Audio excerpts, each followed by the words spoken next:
انا موجود طارق شرف الدين في خط صورتي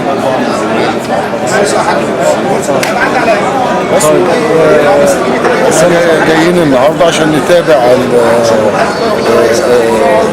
المعارضه بتاعه المتهم الممدوح عبد القادر العرابي مدير الاستيل بشركه السلام، لانه حكم عليه ب3 سنين في جلسه الاستئناف اللي اتحكم فيها في 11/3/2006، واتحكم عليه ب3 سنين سجن مع الشغل والنفاذ، وطبعا هرب ال3 سنين واتقبض عليه بعد 3 سنوات من هروبه. احنا جايين عايزين نعرف هو بينقض الحكم او بيعارض الحكم هيقول فيه ايه علشان نقدر نفهم ونتوصل. لهناك شكوك ان بتقول او ظنون بتقول ان الحكم ربما يسقط بالتقادم ومضي 3 سنوات عليه، وان كان دوت اعتقد انه مفهوم خطأ،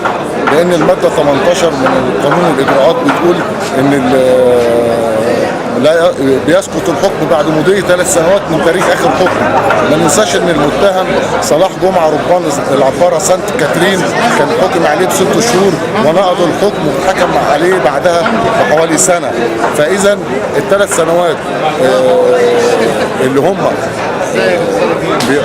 محكوم عليهم ممدوح عبد القادر العرابي نقدر نعدهم من تاريخ نقض صلاح جمعه، واللي هو لسه لم يتجاوز 3 سنوات. ده من ناحيه لو هو عاوز بيقول ان هو عايز ينقضي عنه